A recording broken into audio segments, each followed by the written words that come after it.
Shalom, selamat malam, salam sejahtera untuk kita. Apa kabar Bapak Ibu yang dikasihi Tuhan?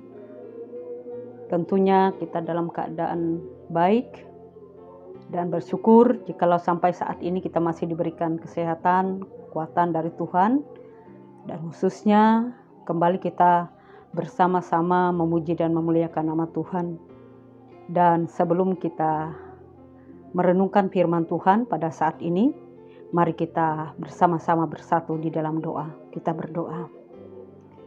Terpujilah Engkau ya Allah Bapa kami di dalam Yesus Kristus, karena kasih Tuhan yang begitu besar dalam kehidupan kami, hingga kami boleh ada sampai saat ini, dan sertanya pula Tuhan menganugerahi bagi kami kekuatan, kesehatan, dan keselamatan.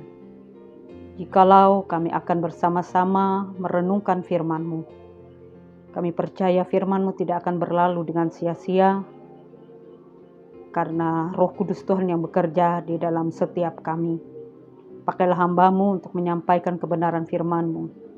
Dalam nama Yesus kami berdoa dan mengucap syukur. Amin.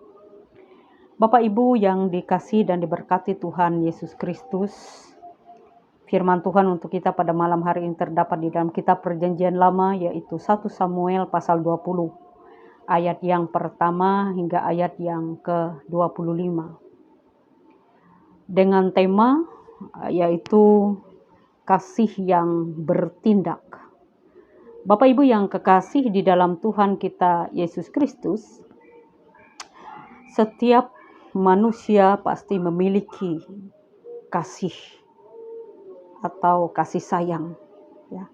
Ini adalah sebuah perasaan yang dimiliki oleh kita manusia, siapapun kita, terlepas orang itu baik atau jahat, pasti dia memiliki yang namanya kasih sayang.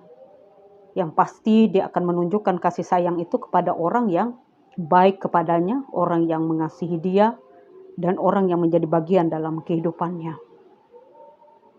Nah, Bapak Ibu yang kekasih dalam Tuhan kita Yesus Kristus, kasih itu juga bisa bermakna luas. Karena kasih itu tidak hanya ditunjukkan bagi sesama manusia, tetapi kasih itu juga bisa ditunjukkan kepada makhluk ciptaan lain.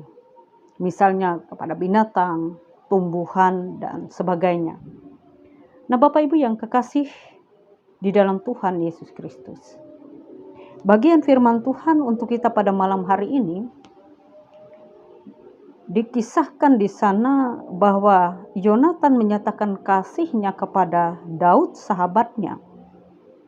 Dan kasih yang ditunjukkan adalah kasih yang penuh kerelaan dan penuh dengan pengorbanan. Yonatan rela untuk mengambil resiko bahkan membahayakan dirinya ketika ia membela Daud di hadapan ayahnya Saul, yang adalah seorang raja Israel. Dan itu tentu sangat berisiko sekali, membahayakan diri Yonatan. Dan kasih yang ditunjukkan oleh Yonatan ini, Bapak Ibu yang kasih dalam Tuhan, mengingatkan kita kepada kasih Kristus. Kasih yang memulihkan kembali hubungan Allah dengan manusia. Kasih yang terwujud melalui pertarungan di kayu salib melawan maut. Kasih ini rela berkorban demi manusia yang ia kasihi. Karena itu pertanyaan untuk kita, dengan apakah kita manusia membalas kasih Tuhan itu? Kasih yang begitu besar karena Dia sudah mengasihi kita terlebih dahulu dengan sedemikian rupa. Dan hendaklah juga kita mengasihi Tuhan Allah kita. Sebagaimana di dalam hukum yang pertama dan yang terutama. Kasihilah Tuhan Allahmu dengan segenap hatimu, dengan segenap akal budimu. Nah, bukti nyata orang mengasihi Tuhan adalah ketika ia melakukan firman Tuhan. Jangan kita berkata bahwa kita mengasihi Allah. Jangan kita mengatakan bahwa kita mengasihi Tuhan, apabila kita tidak taat melakukan kehendak-Nya. Mengasihi Tuhan, bukti nyatanya adalah melakukan perintah Tuhan. Ya, mungkin dalam bentuk-bentuk yang bisa kita tunjukkan di dalam sikap kehidupan kita. Mulai di dalam kehidupan antara suami istri, kehidupan antara anak dan orang tua, kehidupan dalam keluarga kita, kehidupan dalam pelayanan kita, dalam gereja kita, terlebih lagi lebih luas terhadap sesama dan seluruh ciptaan. Itu kita tunjukkan dengan benar. Nah, Bapak Ibu yang kekasih di dalam Tuhan kita Yesus Kristus, kasih Kristuslah yang menjadi teladan bagi kita satu-satunya.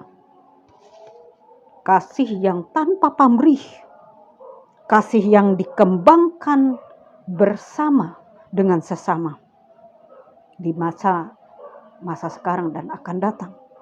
Kasih yang sesungguhnya itu bagaimana kita memberikan yang terbaik kepada orang lain. Kasih yang adalah suatu perasaan, tidak hanya suatu perasaan, tapi kasih ini juga berbeda dengan cinta. Kasih lebih bersifat kepada kepedulian yang besar terhadap kehidupan orang lain, sesama ciptaan yang ada, tanpa mengharapkan imbalan dengan apa yang sudah orang lakukan atau apa yang akan orang lakukan bagi kita. Jadi sekalipun kita punya segala sesuatu dan kita dapat melakukan segala sesuatu yang dapat diterima oleh siapapun, tetapi jikalau kita tidak mempunyai kasih, maka tidak ada artinya sama sekali. Apalah artinya kita mengasihi orang yang juga mengasihi kita. Seorang yang jahat sekalipun, dia bisa mengasihi sesamanya. Artinya orang yang mengasihi dia, ia pun akan kasihi. Orang duniawi melakukan hal itu.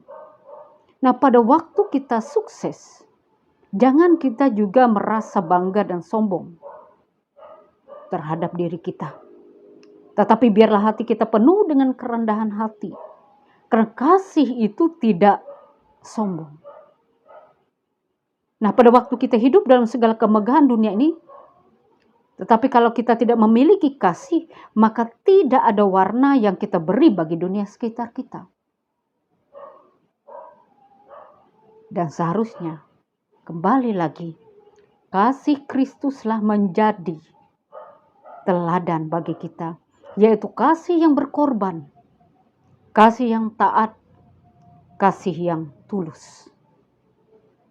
Jadi ketiga hal ini harus menjadi warna tersendiri di dalam hidup kita sebagai pengikut Kristus. Kasih yang sesungguhnya adalah kasih yang bertindak, yang tidak hanya ditunjukkan oleh kata-kata saja, tetapi juga dengan perbuatan nyata. Kiranya kita menjadi pelaku-pelaku kasih, dan salah satu wujud nyatanya adalah dengan melakukan firman Tuhan dan apa yang Ia kehendaki dalam hidup ini. Tuhan memberkati kita dan firman-Nya tidak akan sia-sia. Amin. Shalom.